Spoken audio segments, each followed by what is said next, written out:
Entonces, la pregunta para Íñigo Errejón y para Juan Carlos Monedero es, ¿podemos? Podemos, sí se puede. El pequeño terremoto que ha venido agitando la sociedad española ha sido un terremoto de gente común haciendo cosas extraordinarias, diciendo que sí se pueden derrotar los desahucios cuando las familias se echan de sus casas, que sí se pueden frenar las privatizaciones, que sí se puede defender el empleo. Eso que se estaba moviendo en diferentes movilizaciones sociales hoy ha llegado también al sistema político. Ese grito de que sí se puede, que ha quebrado el monopolio de la política por parte de unas élites que nos estaban llevando al desastre y además ha abierto la posibilidad de la democracia. Es el retorno de la democracia, que es siempre ese momento impugnatorio en el que se dice lo que hay no tiene por qué estar siempre. Hay otras posibilidades, se puede discutir, las posiciones podrían ser otras, la organización de la sociedad podría ser otra. En ese retorno de la democracia y retorno de la pasión política para mucha gente es en el que se mueven las posibilidades de cambio para nuestro país que estaban cerradas desde hace mucho tiempo, ¿no? Claro, fíjate, solamente la pregunta ya es subversiva, ¿no?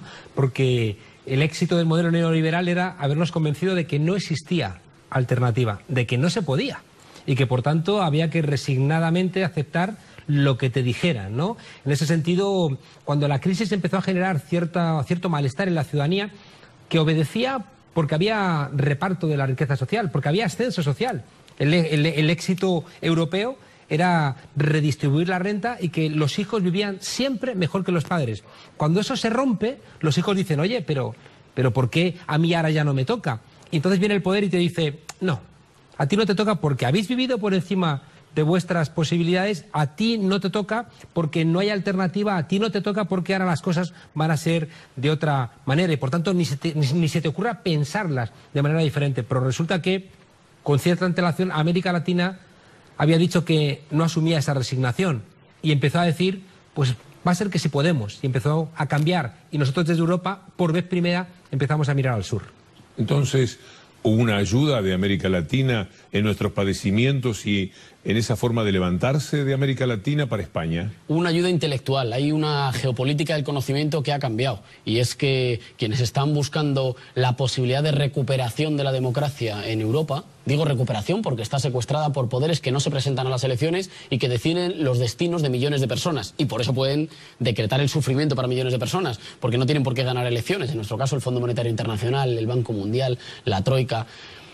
Que se presenten a las elecciones, que tienen coraje. Que se presenten con ese programa, ¿verdad? Entonces, te decía de ese cambio en la geopolítica del conocimiento que hace que al sur ya no se venga a dar lecciones, sino que se venga a aprender.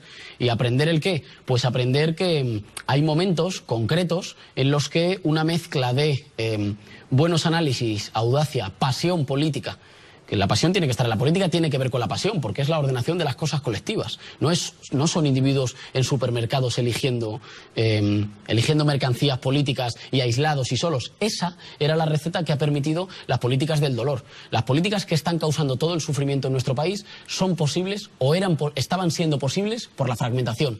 Porque la gente estaba sola, estaba aislada. Por eso, más allá de los resultados electorales, lo importante es el momento de constitución popular que hay en España.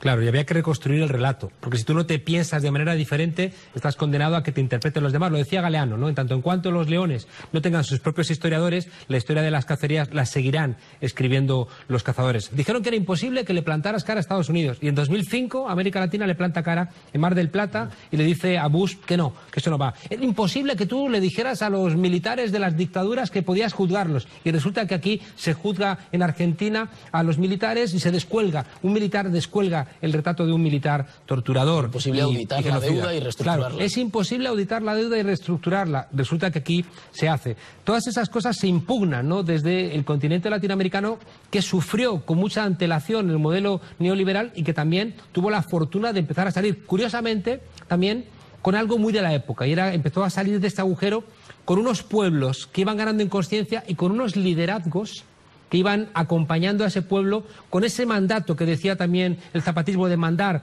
obedeciendo. Eran unos liderazgos nuevos que conducían a su pueblo y a su vez eran conducidos con su pueblo. Y eso es una cosa que está pendiente en Europa. Qué curioso que en los sitios donde surgen nuevos liderazgos es también donde se está rearmando la posibilidad de la alternativa, Grecia o España. Qué curioso también que esa América Latina tuvo que levantarse de alguna forma contra España, porque era España la que había asumido un control económico muy fuerte, lo tiene todavía en muchos aspectos en América Latina. Es decir, ya no solamente es contra el viejo poder de los Estados Unidos siempre mencionado, sino también contra el poder económico de España. Y en ese sentido, ¿ustedes cómo se las arreglan para tener una visión de tanta admiración evidente por América Latina en esa confrontación que tiene que ver con España? Porque no era España, porque eran multinacionales de bandera española que no son España, que no son los españoles. Digo, Repsol es española, que no paga impuestos en España, que la mitad de sus accionistas son de fuera, que no se debe al bienestar de los españoles. Repsol no es española, Repsol no tiene patria.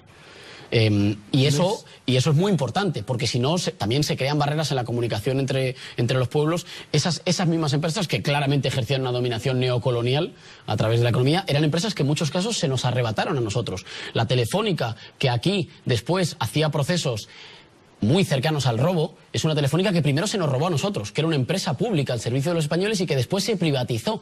Y solo cuando se le entregó a los piratas se pudo dedicar después a las actividades de piratería aquí en América Latina. Claro, y la etiqueta de que son españolas no era sino un subterfugio para presionar más a los países latinoamericanos cuando querían recuperar sus riquezas, sus bienes naturales.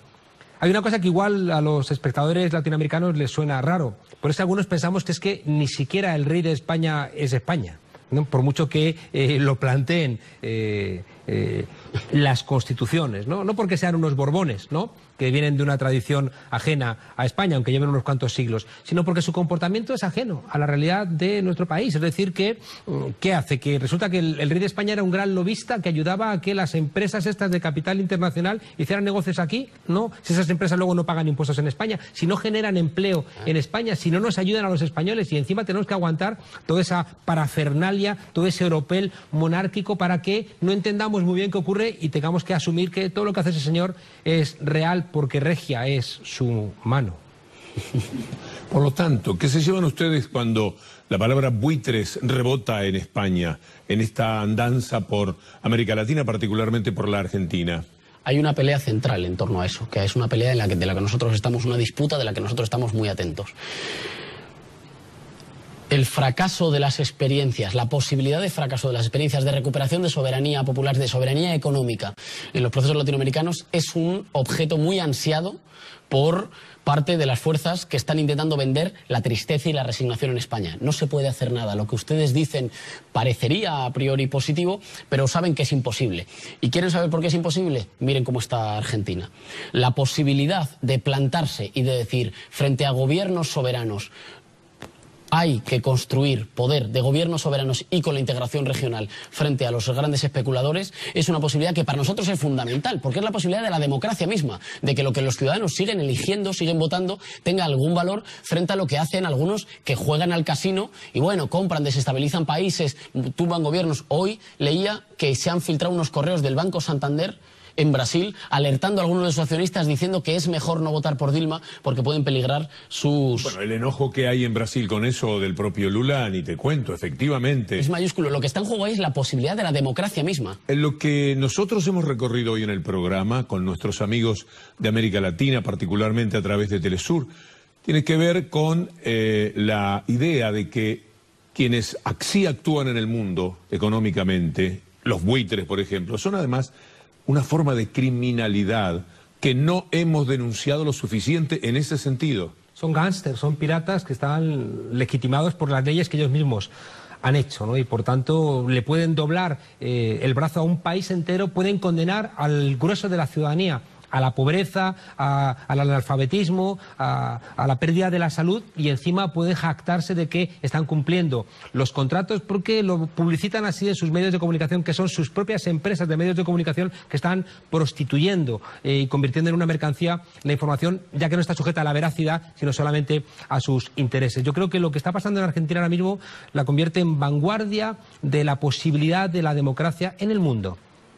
Y esto es una frase que puede sonar muy rimbombante, pero es que es así. Es que si en la pelea actual contra los fondos buitre el gobierno argentino triunfa, como parece que es el caso, se brinda la posibilidad de que en todo el planeta pidamos auditorías de las deudas para que las podamos reestructurar, para que podamos decir qué parte de la deuda es pagable, qué parte no es pagable, qué parte es legítima y qué parte es ilegítima. Nos dicen, ah, no, queréis llevar a Argentina queréis llevar a España como Argentina al default. Y Argentina nos dice, esa palabra ya no existe, porque la suspensión de pagos es cuando tú no pagas, no cuando otros no cobran. Y por tanto, estás devolviendo a ese sistema de mafiosos el problema. Claro, no es que haya una discusión entre actores económicos y actores políticos, es una discusión entre actores, entre la posibilidad de una economía que esté al servicio de las necesidades humanas y actividades de piratería que amenazan con desestabilizar, cuidado, su propio sistema, porque tampoco es una cosa de regular o no regular, si estos mismos están hiperregulados, es solo gracias a leyes determinadas, a tribunales que fallan de forma determinada, a privatizaciones determinadas, que luego cuando van mal las rescatamos entre todos, claro que está hiperregulado, la cosa es regular para la gente o regular para los piratas. Íñigo, Juan Carlos, qué rápido se fueron estos minutos, ojalá que nos veamos pronto y que efectivamente el Podemos de ustedes nos contagie. Y sobre todo que nos incluya a los que estamos un poquito más grandecitos. Emerge una Europa que va a dar alegrías a la gente progresista y demócrata en América Latina. A la gente de mi edad tiene que decirle, vamos, que todavía hay tiempo, hombre. No solamente sea una cuestión de jóvenes como usted. Muchas gracias. A vosotros. Amigos, nos reencontramos la próxima semana con auténticas voces de cambio, como hoy les hemos querido presentar. Hasta la próxima, si Dios quiere, y muchas gracias.